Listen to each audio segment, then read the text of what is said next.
Hi guys, welcome back to my YouTube channel. If this is your first time here, my name is Ivan and I'm currently creating content for international students or people that want to become international students in the US, specifically focusing on undergraduate students. So make sure to subscribe if you haven't. And for those of you that have subscribed or that you've been watching my videos, Happy New Year, guys. In today's video, I'm actually going to be talking about how to identify a fully funded school. Um, I've been doing a series where I've been talking about fully funded schools and just reviewing the schools in general. I'm still going to be doing that, but the videos might not come as frequently as you guys might need it. So I'm going to be talking about how to identify fully funded school in this particular video.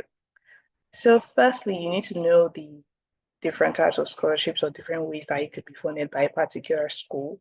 So you could be funded through the merit-based scholarships or need-based scholarships and something that I like to call competitive scholarships. Now, the merit-based scholarships are scholarships that you get solely because of your academic strength or your academic successes, basically. And then you kind of don't have to struggle for it if you have a 3.5 GPA and the scholarship applies to those people that have a 3.5 GPA, then you're automatically going to get it. Now, the need-based scholarship is something that you get simply because you cannot afford the rest of the fees.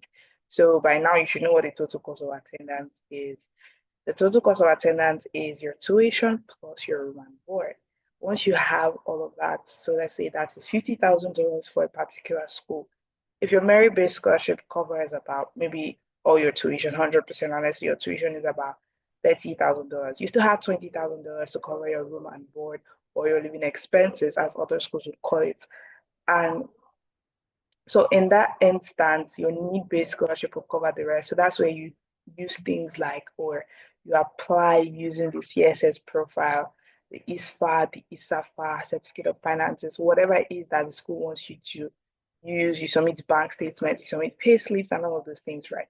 Now, the competitive scholarships are the ones that they're available in the school, but you have to do a separate application for it. Sometimes you go on to do series of interviews, you do essays, you do videos, sometimes you have some portfolio, and you're not the only one applying to that particular scholarship. Now, the competitive scholarship itself could be the only fully funded scholarship available in that school. And so your homework is to check how many students are actually awarded this competitive scholarship before even applying to that school, especially if it's only fully funded scholarships that you're looking for.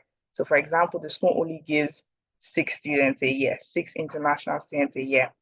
And that is the only fully funded scholarship that they have, not to mention that, okay, they still have merit scholarships that are available to you, but you need a fully funded scholarship. So that simply means that you somehow have to be part of these 6 students that are going to be given that competitive scholarship. And then you now have to go on to read the requirements. Certain times they could be like they need your SAT scores to be so so so, GPA to so so so, community service, leadership, and all those things. And excuse me, a lot of times the competitive scholarships end or their deadlines are before the Common App deadline. So, for example, the Common App deadline, which is your actual application to school, is January 1st, 2025. The competitive scholarship might be due December 15th.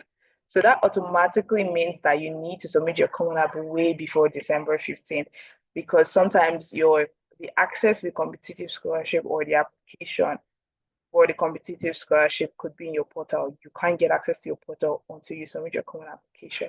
Okay, so how do you know which schools have it? Just search on the school's website, the scholarships, the financial aid tab, you would see all the scholarships that they have to offer and which one applies to you. So a school might have 15 competitive scholarships that are fully funded and none of them might apply to you based on things that you have in your educational background. And that's not to say that you're not a sound student or anything.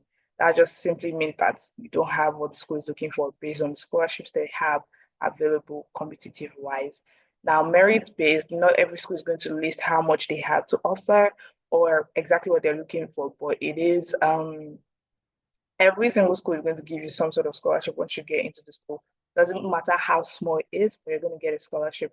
But some schools will go on to say that, or if you have a 3.5 GPA, if you have SAT scores of maybe 1,300 upwards, then you're going to get $15,000. And so you automatically know that you're going to get 15,000 out of your total cost of attendance covered because of that merit scholarship.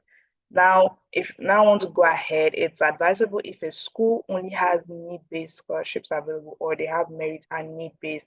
Don't wait until you have been accepted into the school to submit your need-based scholarship, okay? Your need-based scholarship application. You need to submit it alongside your Common App. So that's why you would see in most schools, Common App is due January 1st, CSS Profile is also due January 1st. So you need to submit your Common App way early, at least maybe 2 weeks before January 1st, so that you have ample time to complete your CSS Profile, depending on how serious you are or how fast you are or how effective you are. Now, for schools that are need-based, how you identify them is most of the time they'll tell you that they're committed. They will put it on the website that you're committed to meeting the full demonstrated need for all admitted students. Now, you need to be very careful. If a school says that they are need aware, it means that if you actually cannot afford to attend that school, it could and it would be a deciding factor in whether they're going to accept you into that school or not. So for a lot of people that have not been accepted into certain Ivy League schools or just other schools in the US now, it's not because you're not a sound student, like I keep saying. It's simply because the school is need aware. They know that you cannot afford it and they know that they don't have the funds to also help you afford it. So they're just not going to give you the acceptance in the first place, right? Now, if a school is need blind, some schools will say that they are need blind for domestic citizens or domestic students, but they are need aware to international students. So you need to read all of these things on the school's website and just make sure that you are assimilating, you understand these terminologies, okay? I think I have a video on terminologies. I'm going to try and link it somewhere. I'll probably just put it in the description box or link it somewhere here. The other thing that I wanted to mention is that the ECG Zoom School, which is a 16-week boot camp that I'm sure a lot of you have heard me talk about in almost all of my videos, for 2025 is coming up. The waitlist is currently open. If you know that you are not going to remember, or there's the possibility that you might see the application list for a lot of you, then you need to join the waitlist so that we will remind you, we'll send you emails and be like, hi, the ECG Zone School is currently open for registration.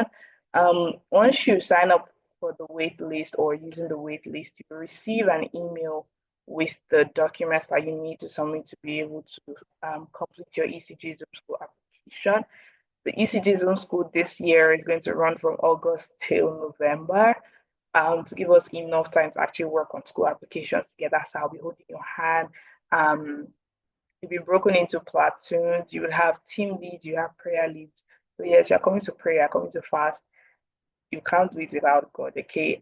There's some people that will join the ECG Zone School, would pray together, whether privately or corporately, and the instruction would be that okay, it's not yet time for them to apply to schools yet, and so they leave the ECG Zone School. So there's no harm in walking in the will of God for your life.